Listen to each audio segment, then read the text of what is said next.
Muy buenas tardes, muy buenos días a todas y a todos los que se conectan el día de hoy.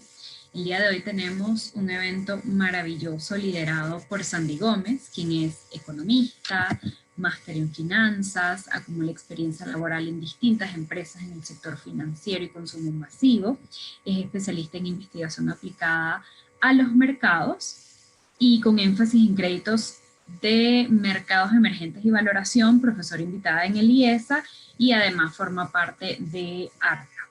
El día de hoy vamos a estar conversando sobre qué debo tomar en cuenta a la hora de valorar mi emprendimiento o startup.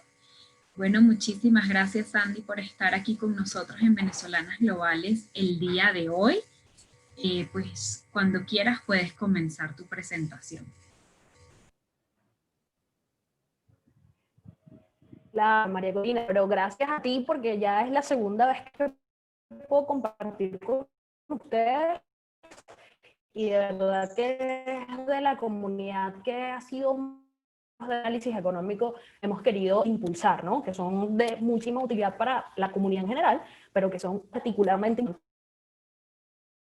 las mujeres. Pero la presentación, haciendo como énfasis en que de lo que vamos a hablar hoy, que es Arca for Startups, un poco la experiencia que nosotros hemos acumulado y en qué consiste, ¿no? La historia de Arca for Startups tiene una particularidad, y es que todos los clientes que nosotros hemos atendido hasta ahorita son startups lideradas por mujeres, o que por lo menos uno de los co-founders es mujer, o en este caso tenemos también un equipo en donde la Chief Marketing Officer, que es mi amiga Joana Duarte, no la estoy viendo por aquí hoy, pero seguramente va a ver esto en diferido, es como el motor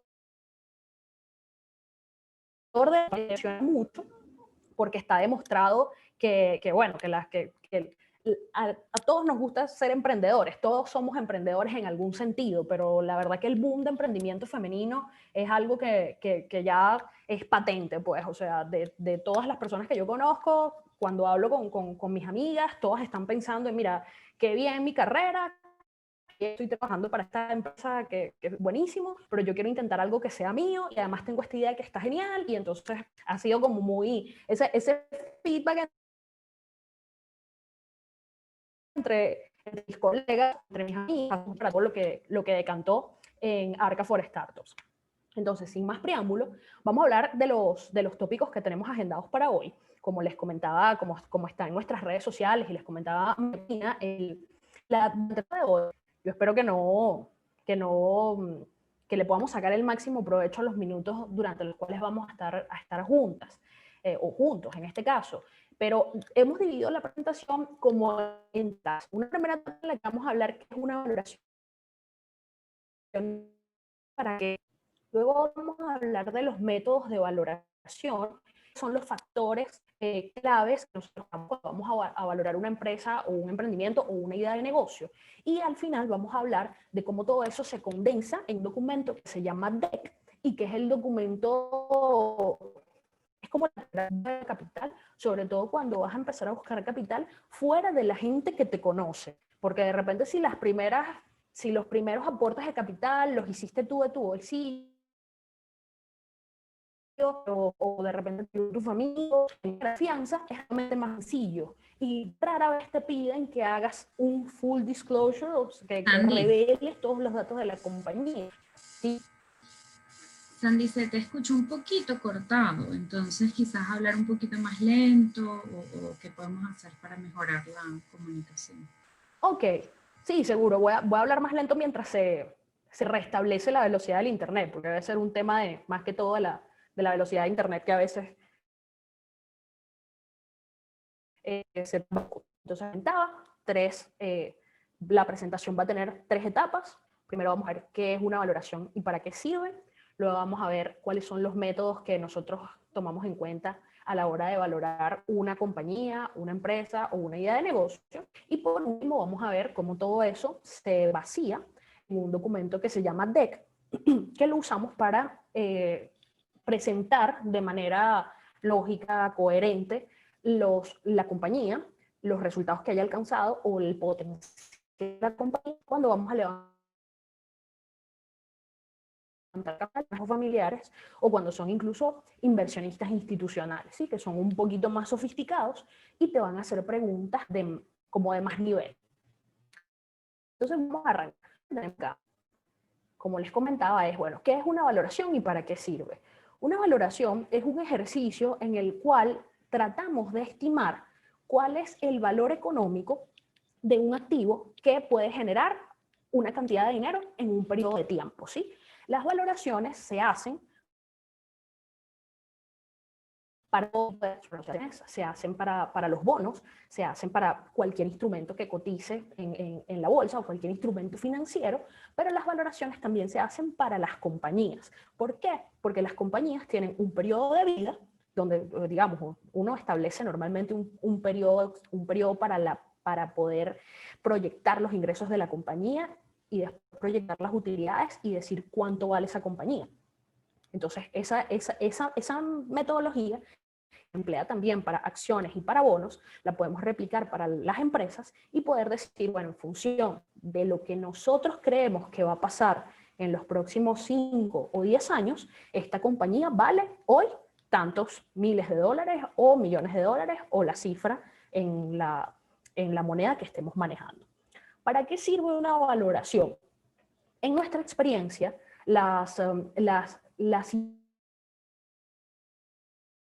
cuando tiende a ser como el remedio para lo que le preocupa a un emprendedor o a una emprendedora son las siguientes. Primero, ayudar a precisar la relación riesgo-rendimiento del emprendimiento. ¿Por qué? Porque los emprendimientos requieren mucho tiempo y mucho esfuerzo de la emprendedora. Y va a llegar un momento en que tú te vas a preguntar si vale la pena dejar tu trabajo. O sea, esa preocupación la vas a vivir. Entonces, la valoración y todo lo que se hace para llegar a la valoración, los de la competencia, las proyecciones, te ayudan a tener como un mapa que te dice, mira, ya yo he logrado todas estas cosas con mi compañía, yo creo que el potencial de la compañía va bien o va mal, y pienso que es hora de dar el siguiente paso. Si todo va bien, el paso puede ser renunciar a tu trabajo para dedicarte 100% a tu compañía. Si las cosas no van bien, a lo mejor la decisión es, mira, vamos a cerrar este capítulo y pensar en otra manera de generar otra idea de negocio. Esa es la primera utilidad. La segunda utilidad, o el segundo momento en que es muy útil una valoración, es cuando estás negociando dinero con tus cofundadores, porque eso también puede pasar, que tengas una idea de negocio junto con un amigo, una amiga o qué sé yo, alguien de tu familia o tu pareja, y entonces tú dices, bueno, ¿y cómo repartimos? ¿Qué significa? O sea, tú tienes el 50% de algo, pero ese por ciento es qué. O sea, eso en dinero, ¿cuánto representa? Lo tienes que saber. Y también porque en las etapas iniciales de las empresas, sobre todo de las startups, el efectivo es muy escaso. O sea, rara vez tienes efectivo, si no hay caja. Más todo lo que o los productos en el mercado se hace dedicando horas o recursos de los mismos fundadores. Entonces, cuando tú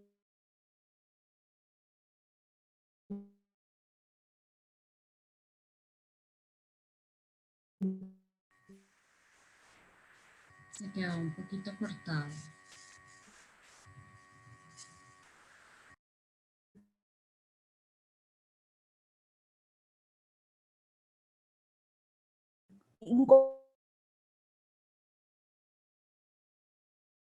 yo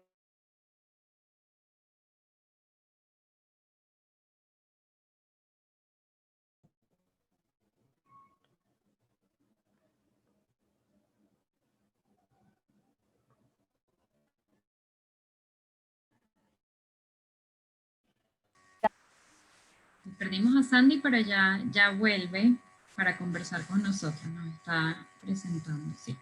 Listo. Sí, ya volví, ¿verdad? Ya volviste con presentación y todo. Ok. Ok, perfecto. Te vi asintiendo y me tranquilicé. Entonces, como les comentaba, ese momento en que tienes que invitar a alguien a que corra el riesgo contigo, le digas conmigo y vamos a darte un porcentaje de la compañía. De nuevo, ¿qué porcentaje le vas a dar y qué significa eso? ¿Es el 10, es el 5, es el 20? Ajá, pero eso tiene que tener un valor en moneda. ¿Cómo lo vas a saber? Y la tercera situación en donde suele ser muy útil tener la valoración es cuando ya estás buscando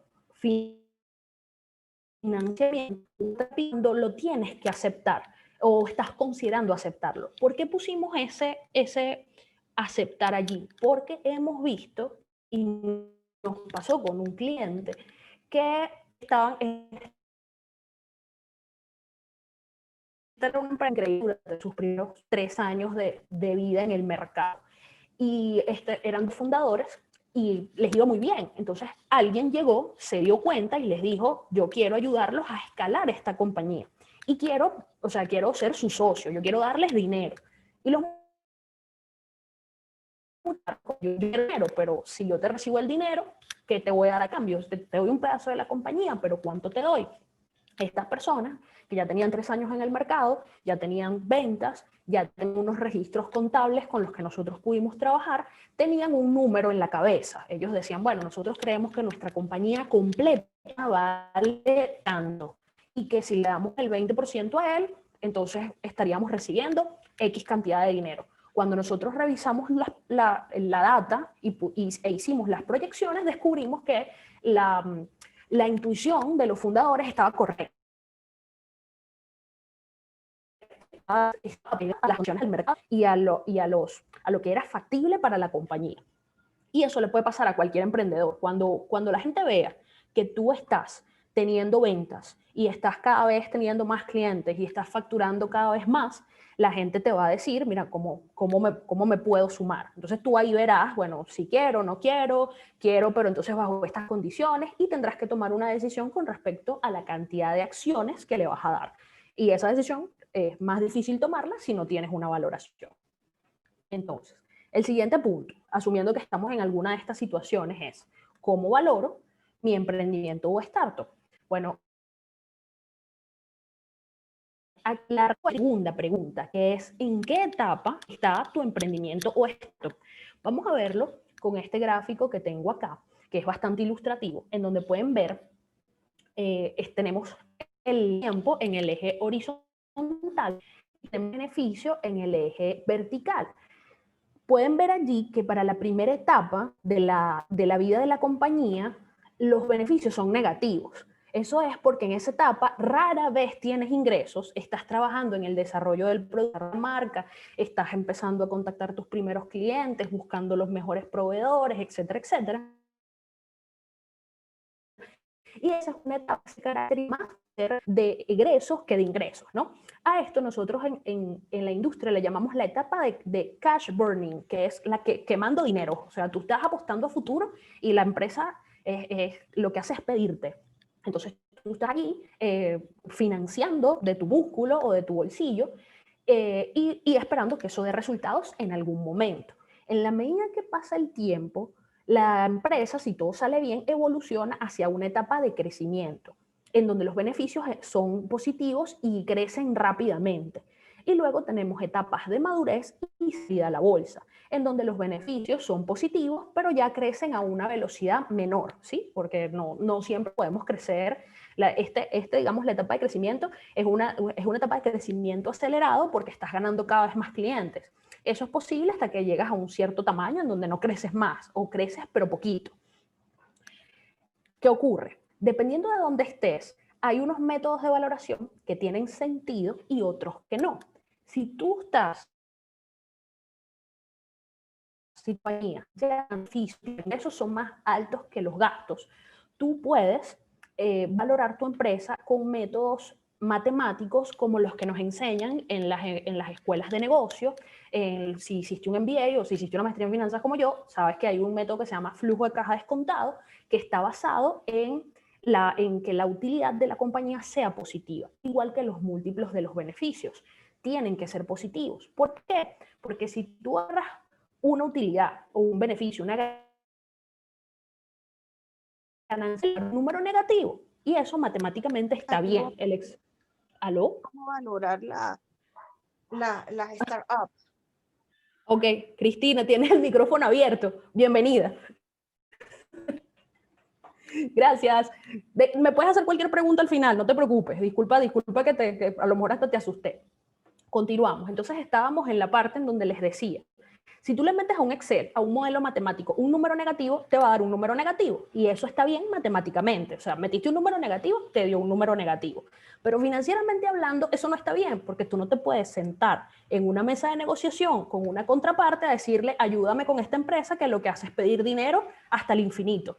Eso no es la mejor manera de negociar, todos estamos de acuerdo. Entonces, si tu empresa está en una etapa semilla, en donde los beneficios son negativos, tú tienes que basar tu valoración en métodos que se apoyan en los atributos de valor o en las potencialidades de la compañía. Si la compañía ya está generando ingresos, que generar ingresos no es lo mismo que ser rentable, porque puede ser que tus ingresos sean muy bajitos, puedes pensar en hacer una valoración en función de los múltiplos de ingreso de ese año. Yo no lo recomiendo. Normalmente nosotros hacemos una proyección y decimos, bueno, podemos utilizar un múltiplo de ingreso del ingreso proyectado para tener una idea, pero no lo hacemos con los ingresos del año porque si la startup tiene 3 meses o 6 meses, los ingresos son muy chiquitos. Entonces, y eso no refleja la realidad económica de la compañía. Entonces, acompáñenme a ver cuáles son los atributos de valor a los que nosotros nos referimos, que de hecho les decimos atributos de valor o factores de riesgo. Y son los que están en esta: el equipo fundador, el tamaño del mercado, el producto y la tecnología, el entorno competitivo, la atracción o cómo le vas a llegar a tus clientes y consumidores, las necesidades de financiamiento y otros atributos que tú puedas considerar que te hacen diferente de tu competencia. Repasándolo rápidamente, ¿en qué consiste cada uno? Equipo fundador, que es lo que nosotros revisamos cuando ayudamos a los emprendedores a valorar sus compañías en etapas muy tempranas. ¿Quiénes conforman el equipo fundador? ¿Cuál es la experiencia previa de estas personas? ¿Han emprendido antes? ¿Han levantado capital antes? ¿Fueron a una universidad? ¿Qué estudiaron? ¿Han hecho de repente han sido líderes en algún tipo de asociación estudiantil, organización civil? ¿Han hecho cambios relevantes en su comunidad? Todas esas cosas suman, porque lo que el equipo fundador necesita en esta etapa es demostrar que tiene capacidad de ejecución. Hay una frase que a nosotros nos parece un chiste cruel, pero estamos claros de que es verdad. Y es que la gran verdad que a los emprendedores no les gusta escuchar es que las ideas tienen muy poco valor económico, porque todo el riesgo de la startup está en la ejecución. Entonces es en la ejecución donde vas a conseguir valor, o sea, donde puedes capitalizar valor y decirle a la gente, ven, que yo me voy a encargar de hacer esta realidad. Entonces, el equipo fundador, que tiene que demostrar capacidad de ejecución. El tamaño del mercado. Una startup va a tener, las cosas van a ser menos difíciles para la medida que se esté encogiendo. Si tú detectas una necesidad, pero revisas en las estadísticas y te dicen, no, mira, ya cada vez hay menos personas demandando ese producto o servicio, entonces puede que esa no sea la mejor idea de negocios para arrancar, ¿sí? Porque tú vas a necesitar un tiempo para despegar y si de aquí a 2 años ya el mercado es muy chiquito, no vas a tener chance. Los mercados suelen tener líderes, digamos, empresas líderes que ya están establecidas y que va a ser muy difícil competir con ellos, ¿no? Entonces, quitarle mercado a las empresas más grandes no es una opción.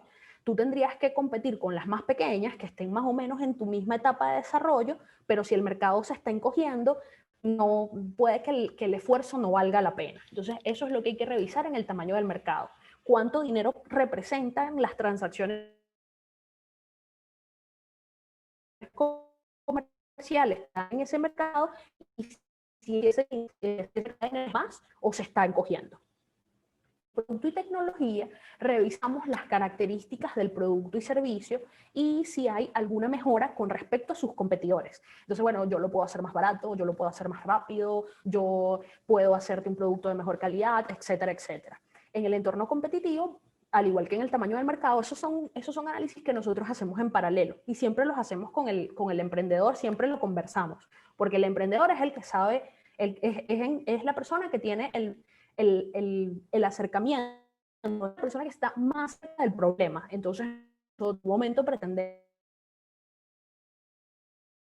saber, nosotros lo que hacemos es, bueno, tú estás viendo esto, yo estoy viendo esto, vamos a ver a dónde podemos converger para establecer unas premisas que nos permitan después establecer unas proyecciones. Entonces, en entorno competitivo, nosotros identificamos quiénes son los líderes de la industria y empezamos a ver cuáles son las características que se pueden replicar o cuáles son las características de la compañía que estamos asesorando para poder morder un pedazo del mercado. En la atracción o go-to-market es todo lo que tiene que ver con el plan de mercadeo y ventas que va a hacer posible que tú llegues a cada más clientes.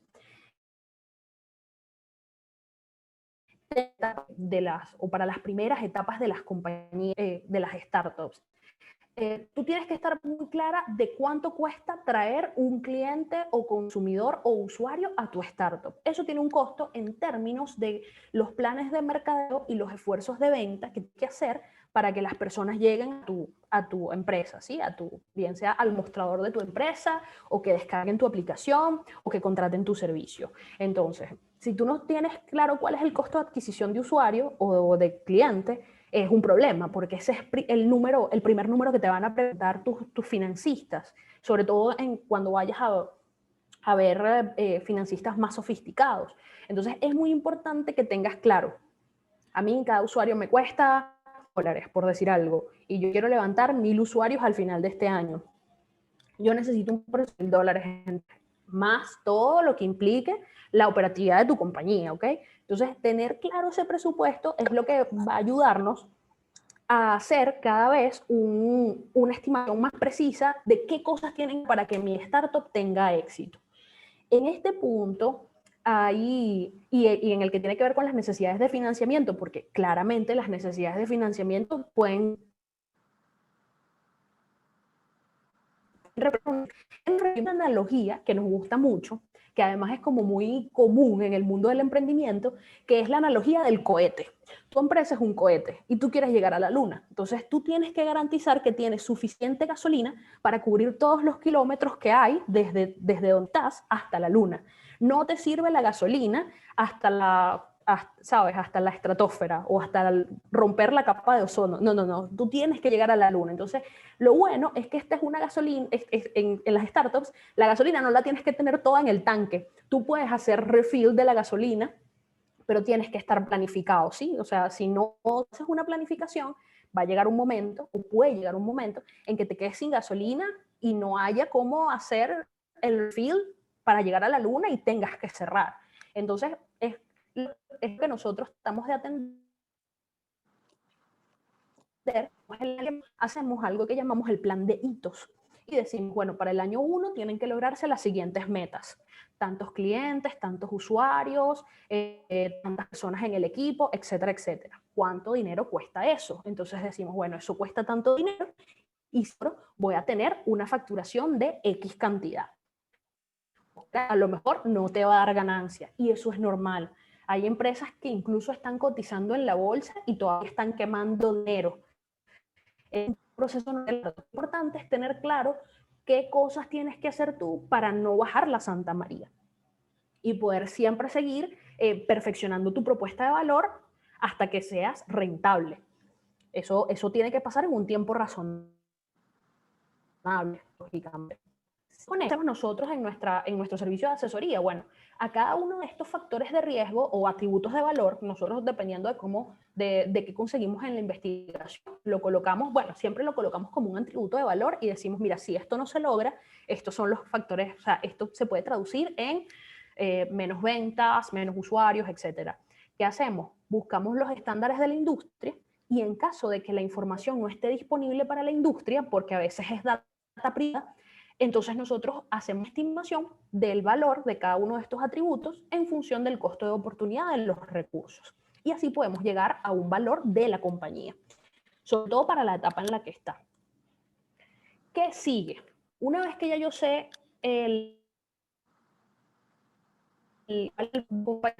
todo ese ejercicio como un propósito, ¿no? Digamos que el propósito es buscar financiamiento. Así como hay métodos de valoración que dependen de la etapa donde tú estás o donde está tu compañía, hay proveedores de recursos financieros que son los adecuados para cada momento de la vida de la compañía. Aquí podemos ver la línea morada o fucsia punteada, es de nuevo, son los beneficios. Entonces, ¿qué te dice este gráfico? Este gráfico te dice, si tus beneficios son negativos, están por debajo de la línea horizontal, tú probablemente estás en una etapa de idea o arranque del proyecto y tus financistas ideales son tú mismo, tu dinero que puedas tener de tu bolsillo, ahorros, tu familia y tus amigos. Hay una expresión muy común en el mundo de emprendimiento que dice que en la primera etapa de la compañía, cuando estás... ¿Aló? Sandy, te escuchamos, pero no te vemos para mejorar el internet. Ah, ok, pero me ven todavía la pantalla. Sí, la pantalla está perfecta. Ah, buenísimo, buenísimo. Entonces voy a volverla a poner en página completa, pantalla completa, y continúo. Gracias, Morina. Entonces, les comentaba que en el mundo startup o en el mundo del emprendimiento te dicen como a modo de broma que para la etapa de capital semilla o la etapa de idea o arranque del proyecto hay 3 fuentes de financiamiento, a las que llaman en tono de broma las 3 F: family, de familia; friends, de amigos; y fools, de tontos. Entonces, esto es un chiste, claramente, porque no son personas tontas, son personas que de alguna manera confían en el potencial de tu compañía, de tu idea, aun cuando hay muy poquito que tú puedes. Obviamente no tienes ingresos, obviamente tú no tienes una estructura de costos, muchas veces no tendrás ni siquiera un prototipo del producto o servicio. A ese prototipo en inglés se le llama MVP o Minimum Viable Product, que tienes que probar con tus clientes para que ellos te den retroalimentación y tú decir, ah, mira, funciona o no funciona. Y sobre todo, más que retroalimentación, que la gente pueda revelar su disposición a pagar, ¿sí? Nosotros siempre trabajamos con un esquema de precios que está seteado. La verdad es que no vamos a saber cuánto está un cliente dispuesto a pagar hasta que tu producto no esté en la calle. Esa es la verdad. Luego, si tu compañía evoluciona hacia una etapa temprana o de prospección, ahí se puede pensar en una segunda ronda de capital semilla, en donde pueden involucrarse unos actores que se llaman inversionistas ángeles. Los inversionistas ángeles suelen ser inversionistas particulares, no son fondos de inversión, no son fondos de capital de riesgo que están un poco más adelante en la vida de la compañía, sino que son individuos que les gusta invertir en empresas en etapas muy tempranas de desarrollo. Y la ventaja de un inversionista ángel es que, bueno, de repente muchísimo esfuerzo y de tu familia y de tus amigos levantas $15,000. Y bueno, si todo sale bien, el inversionista ángel te puede poner 75. Entonces, no son montos, no son los montos no son los montos que levantó Uber en su momento. No estamos hablando de cuánto levantó WeWork, ni cuánto levantó Rappi. No, son montos mucho más modestos, pero que para tus aspiraciones de crecimiento de corto plazo pueden servir perfectamente. Entonces, y esto yo lo voy a repetir de manera reiterada, más que la cantidad es qué vas a hacer con esa cantidad de dinero. Porque si uno se pone a ver, las partes de la compañía pueden requerir una inversión relativamente pequeña para hacer cosas que al final te construyen las bases de algo mucho más robusto. Entonces, eso es lo que hay que tener en cuenta. Seguimos evolucionando y si la compañía llega a la etapa de crecimiento, ya ahí podemos hablar de fondos de capital de riesgo, que también son llamados venture capitalists, y podemos hablar de bancos, aunque los bancos normalmente están más en la figura de préstamos, más que de poderte comprarte acciones. Un banco muy probablemente no te va a comprar acciones de tu compañía, pero si te hacen un análisis de crédito y dicen, bueno, esta compañía tiene un buen perfil crediticio, te podemos extender una línea de crédito y eso es muy bueno. Si la empresa sigue evolucionando y llega a la etapa de madurez, entonces ya podemos pensar en socios estratégicos. ¿Qué puede ser un socio estratégico? Bueno, digamos que yo empiezo un emprendimiento en Caracas y eventualmente quiero expandir las operaciones de mi compañía a Ciudad de México. Entonces, bueno, yo hablo con mi amiga María Corina, que está en Ciudad de México, y le digo, mira, María Corina, yo tengo este producto que ha vendido muy bien aquí en Caracas, puede servir para el mercado mexicano, pero yo no tengo cómo expandir mis operaciones para allá, no tengo cómo contratar a alguien allá, no tengo cómo para allá. ¿Qué te parece si llegamos a un acuerdo para que tú me ayudes y seas mi partner, mi socia en las operaciones de México? Y María Corina entonces buscará a alguien que le ayude a entender el modelo de negocio, o me preguntará, Sandy, ¿qué consiste? Tal, ¿cómo más o menos ves la cuestión? ¿Cuáles son tus proyecciones? ¿Cómo podríamos repartir las ganancias? Y María Corina se convertiría en mi socia de negocio. Eso también puede pasar. Y luego tenemos la etapa de consolidación, a la cual no tienen que llegar todas las empresas. No todas las empresas que se consolidan se convierten en empresas que van a la bolsa de valores. Algunas sí y algunas no. Aparecer en la bolsa de valores implica que la empresa es cualquier persona. Y eso, por supuesto, tiene unas implicaciones que las veremos más adelante. Hay muchas empresas que llegan a la consolidación sin necesidad de cotizar en bolsa. Entonces, ahí lo importante es llegar a la consolidación como un estado en el que la empresa es sostenible, es rentable y puede seguir financiando nuevas oportunidades de crecimiento. ¿Y a qué me refiero con eso? Una empresa puede ser muy exitosa con un producto, pero ya alcanza ya satisface la necesidad del mercado y va a necesitar otro producto o servicio que le siga proveyendo de ingresos. Yo creo que uno de los ejemplos más relevantes con la que cualquier persona o cualquiera de nosotras aquí puede entender decir es el caso de Apple. Entonces tú sacaste el iPhone, pero tú no te quedaste en ese iPhone, 12, tienes toda la línea de computadoras Mac, tienes todos los iPad, entonces pueden ver, una empresa como Apple es una empresa que se mantiene realmente en constante innovación, aún cuando es una empresa claramente sólida y hace años que está consolidada. Pero bueno, digamos, las empresas no se quedan paradas en el tiempo, ¿no? Si te quedas parado en el tiempo, lo más probable es que mueras.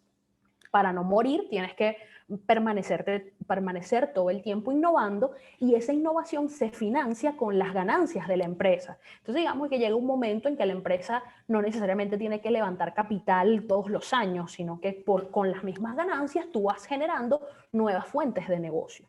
En emprendimiento, a esa capacidad de financiar el crecimiento con tus propias ganancias se le llama bootstrapping, y también lo pueden hacer las empresas chiquitas. Claro, tú lo vas a hacer al principio con un solo producto, pero si tu perspectiva es de largo plazo, tú después lo puedes hacer para otras líneas de negocio, productos o empresas. Siendo así, podemos pasar entonces a qué caracteriza a una empresa que está en cada una de esas etapas que les comenté. Bueno, una empresa que está en la etapa pre-semilla es una empresa que se caracteriza por estar explorando la facilidad de convertir una idea en un producto o servicio. Fíjense que es una idea, no tenemos todavía el producto o servicio, estamos viendo a ver si eso es factible hacerlo. Estamos testeando el mercado y estamos desarrollando un plan de mercado y ventas para el lanzamiento y empezando a pensar, bueno, si yo hago todo este esfuerzo y yo logro tener un producto, ¿cómo lo hago llegar a las estanterías o cómo lo hago llegar a mi consumidor final? Luego tenemos las empresas que están en etapa semilla. Una empresa en etapa semilla es una empresa que está ya lanzando un producto al mercado, generando tracción o ventas para tracción es más que todo un flujo de clientes, ¿no? O de potenciales clientes que te permitan eventualmente facturar. Estás empezando a retar, a contratar y estás desarrollando un producto para el mercado. O sea, estás desarrollando el producto, el Minimum Viable Product del MVP, el producto mínimo para tu mercado, o lo estás perfeccionando. El proceso de desarrollo y perfeccionamiento del MVP es un proceso iterativo. Es decir, tú lo vas a hacer y vas a ver que no es perfecto y lo vas a corregir y vas a hacer otra vez, vas a testear con el mercado una y otra vez hasta que llegues a un producto que tenga como la suficiente aceptación del mercado. Pero rara vez las empresas se quedan ahí. Las empresas siempre están incorporando nuevas nuevas características a su producto, o como se dice en inglés, nuevos features para poder satisfacer las necesidades. ¿Por qué? Porque muchas veces uno diseña un producto o servicio con una idea de cuál es la necesidad de la compañía, del cliente. Y resulta que cuando el cliente empieza a interactuar con la solución, le salen nuevas necesidades, aparecen nuevas necesidades o aparecen nuevas funciones de la solución que puede ser útil incorporarlas al modelo original. Entonces eso lo van a ver en Serie A. Por ejemplo, una empresa que está en Serie A, lo que estamos viendo en el rótulo superior de la tabla, presemilla, es la etapa de la compañía y también es la etapa de la ronda de financiamiento. Entonces, bueno, tú tienes una etapa presemilla donde levantas recursos para lograr estos puntos que están acá.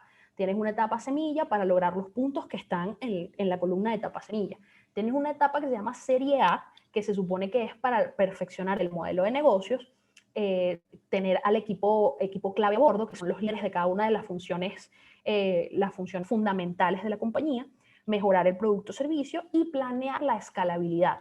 La escalabilidad significa cómo hago yo para atender a cada vez más clientes sin que se me disparen los costos. Entonces yo tengo que garantizar o tengo que trabajar en que mi empresa sea escalable, que yo pueda atender cada vez más gente sin que eso implique un costo astronómico para mí. Una empresa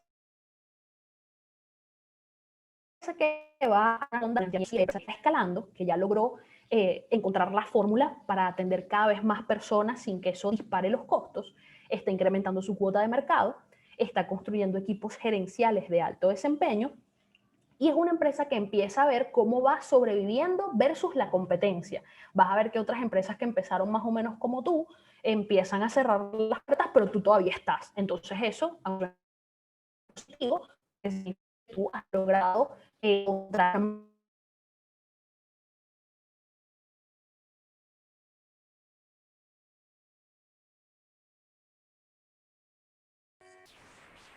Sandy, te perdimos. erupciones, la ciencia, ¿no? Entonces, bueno, creo que habíamos quedado en esta parte de la serie C, en donde yo les explicaba entonces que ya una empresa que está en una ronda de financiamiento serie C o las que le siguen, está expandiendo operaciones, incrementando su cuota de mercado y preparándose para una oferta pública de acciones. Y les comentaba que según esta fuente que nosotros consultamos, ellos asumen que todas las empresas quieren salir a la bolsa, que quieren ser empresas públicas. En una empresa consolidada o que ya está en camino razonablemente a convertirse o que puede ser una empresa pública, aunque decida no serlo, es una empresa que tiene un equipo orientado al crecimiento, ya es un equipo de gerentes de alto desempeño, por supuesto, tiene un desempeño financiero estable, ya tiene una tendencia de ingresos estable, genera unos beneficios estables, tiene un gobierno corporativo sólido, que disfruta de un sentimiento positivo del mercado. Es decir, las personas que conocen a la empresa te dicen, vale, sí, es una empresa que tiene tantos años de mercado, es un proveedor confiable, atiende tantas personas, etcétera, etcétera. A eso es a lo que nosotros le llamamos una empresa en consolidación, que puede ser que salga a bolsa o no. Eso al final es una decisión estratégica de la gerencia y de los accionistas, ¿no? Recordemos que cada vez que la empresa recoge capital, más bien levanta capital, los millones se diluyen. ¿Qué significa diluir? Significa que tú estás compartiendo la torta con más personas. Entonces, eso no necesariamente es malo siempre y cuando haya expectativas de que la torta sea cada vez más grande. Entonces, lo que hay que manejar al final son esas expectativas de, bueno, cuántas acciones voy a vender o cuántas personas voy a dejar entrar a la estructura de accionistas que haga sentido con mis aspiraciones como emprendedor.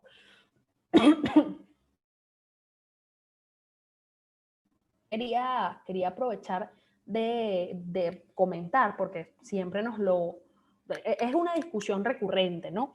que bueno, ¿qué pasa si yo me consigo con una persona que me quiere proveer de capital, pero me pide el 50% de la compañía o me pide un porcentaje que no es aceptable para mí? Nosotros ahí lo hemos investigado y por supuesto que tiene un fundamento teórico sólido. Ninguna persona que está pensando en apoyarte sin tomar un rol operativo debería aspirar a que tú le des un porcentaje muy alto de la compañía, porque al final esos porcentajes, un alto porcentaje de la compañía funciona como un incentivo solo para personas que están en la vanguardia del operativo. Entonces tiene mucho sentido que si tú eres la persona que generó la idea y está llevando a cabo la ejecución, tú seas la persona con la mayor cantidad de acciones, porque tú eres quien está corriendo el riesgo y si todo sale bien, tú vas a ser recompensada con una cantidad de acciones que tienen un valor monetario. Entonces, si alguien viene y te dice, no, yo te voy a poner $100,000, pero quiero el 90% de tu compañía, eso no tiene sentido, porque la persona te está quitando los incentivos para trabajar. Al final, un emprendedor, sobre todo en las etapas tempranas de la compañía, no tanto por el dinero que tú. Entonces, una propuesta de esa naturaleza no entiende los incentivos del emprendedor. Entonces, puede que eso no sea el mejor socio que quieres tener en este caso, en tu junta de accionistas, ¿no? Eso para tenerlo en cuenta porque es una preocupación de los emprendedores y las emprendedoras, ¿no? Nos lo preguntan mucho. Luego de eso, bueno, para aquí les tenía un dato con respecto a las ofertas públicas de acciones, y también esto, si la empresa decide hacerlo, es algo que no ocurre de la noche a la mañana. Esto es algo que a las empresas nuevas toma entre 7 y 12 años. Digamos, desde que te fundaste, pues estás de 12 años en la bolsa. Requiere una serie de muchos requerimientos desde el punto regulatorio. No lo hacen las empresas chiquitas porque es muy costoso. Por lo tanto, no necesariamente tiene que ser un objetivo de corto plazo. Lo haces cuando te sea conveniente y ya.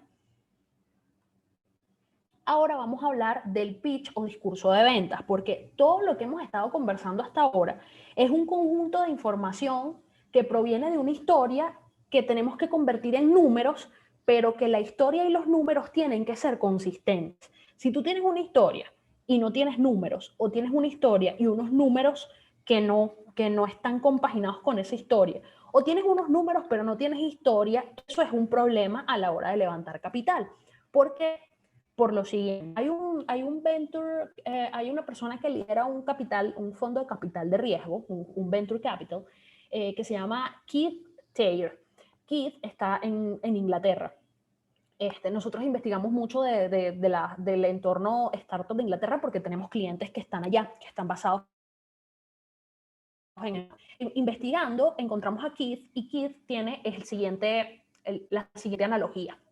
Cuando tú tienes una empresa establecida, él la llamó Waggle, un inversionista, y tú le tocas la puerta a un inversionista, va a ver, el equipo le va a asignar un peso de 30%, a la historia le va a asignar un peso de 20%, y a la acción o las ventas le va a asignar un peso de 50%. Entonces, para tú convencerlo, en la medida que tú des una buena, digamos, generes una buena impresión en términos de ventas, equipo e historia, eso va a estar bien. Pero si tú eres una empresa consolidada, vas a tener mucho chance de generar engagement con el inversionista. Engagement es como lo vas a poder enamorar. Porque si eres una empresa consolidada, ya tú tienes ventas, ya tú tienes un equipo que demostró que es capaz de llevar a cabo la ejecución y ya tú tienes una historia que es muy fácil de contar. Entonces, ¿dónde está el problema? El problema está en las empresas pequeñas, porque en las empresas pequeñas la distribución de la atención es más o menos así. Vamos a llamarla la compañía anónima. Es una compañía que nadie conoce todavía porque ni siquiera la estás fundando ahorita y no tienes ningún producto en el mercado. Entonces, ¿qué va a haber el equipo? A lo mejor le va a asignar un 10%, a la atracción le va a asignar un 1%, porque igual la atracción es cero, entonces no lo vas a poder enamorar por allí. ¿Por dónde lo puedes enamorar? Por la historia. Entonces, si tú tienes una historia que compagine tus aspiraciones o el potencial de tu compañía con una valoración y esa historia la cuentas en un documento que llamamos deck, tienes mucho chance, a lo mejor no es el 100%, pero tú tienes un chance de generar engagement, tú tienes un chance de enamorar al inversionista. ¿Qué es lo peor que puede pasar? Mal preparada, porque eso es como ir al examen sin estudiar. Entonces, bueno, no, mira, yo tengo esta idea de negocios, pero la verdad es que no he hecho las proyecciones, no sé cuánto puedo vender en el primer año, no sé cuánto me va a costar. Mira, esa es una muy mala manera de aproximarse a un inversionista. Entonces, todo esto que hemos estado conversando durante, no sé, la última hora, más o menos, yo creo que ya tenemos cerca de 60 minutos hablando, es para comunicarles que, bueno, todo lo que nosotros hacemos, o que nosotros hacemos y hacen los emprendedores y nosotros los ayudamos, va en línea, o su objetivo, el propósito de lo que nosotros hacemos es que tú llegues a esa conversación con todas las herramientas para que puedas justificar el valor de tu empresa. Entonces, la valoración y todo lo que pasa antes de valorar la compañía es necesario para que cuando tú te sientes en una mesa de negociación tengas todo lo que necesitas para defender el valor de la compañía o para decir, no, mira, me estás ofreciendo muy poquito porque realmente mi compañía tiene este potencial. ¿Qué sugiere? Esto también estos son unos consejos de Case, que para armar un deck es el documento en el que tú te llevas todo el plan de negocios, ahí puedes incorporar información acerca del plan de mercadeo y ventas y la valoración. Entonces, ¿qué recomienda él? Y esto está totalmente en línea con lo que nosotros hacemos. Una primera etapa del deck, de comunicar por qué lo que tú estás viendo es una oportunidad, qué tan grande es en términos monetarios y por qué tienen que invertir ahorita, no mañana ni pasado mañana, sino cuanto antes mejor. Una segunda parte del deck tiene que demostrar qué ha logrado el equipo. Recordemos que si esto es una empresa nueva, tú no tienes cómo echar el cuento de la empresa, pero tú puedes echar el cuento del equipo. Y ahí lo que vas a hacer es sacarle brillo a la capacidad de ejecución de las personas que integran tu equipo. De hecho, hay como muchos en los blogs especializados dicen que una cosa que puede restarle mucho valor o que puede restarle puntos a un emprendedor cuando va a una reunión con un inversionista es llegar solo. O sea, es bueno llegar con un socio. Primero, que tú solo puedas hacer toda la ejecución. Y segundo, porque tener un socio implica que ya tú lograste convencer a alguien de que se uniera a ti. Entonces eso te proyecta una capacidad de venta y de persuasión que es importante. Eso es dándoles ahí un fun fact acerca de lo que uno lee por ahí con respecto a levantar capital. El tercer punto del deck, o la tercera sección del deck, tiene que apuntar a describir el viaje. Entonces ahí tú vas a cuantificar el valor económico de los mercados. Ya tú dijiste de qué tamaño es el mercado, entonces tú dices, bueno, si yo saco mi producto, yo creo que en los próximos meses puedo capturar tantos clientes y eso va a generar los siguientes cambios. Pues puedo estar en, no sé, el top 20 de mi industria para los primeros 2 años o 3 años. Eso uno lo va viendo en función del entorno competitivo, del análisis del entorno competitivo que hicimos previamente. Y el último punto, después que describes el viaje y dices, bueno, yo quiero llegar en el año 5 a ser una empresa que factura 12 millones de dólares, tú le dices, la última sección del deck es el precio del boleto. O sea, para poder hacer este viaje, yo necesito tantos miles de dólares para lograr A, B y C.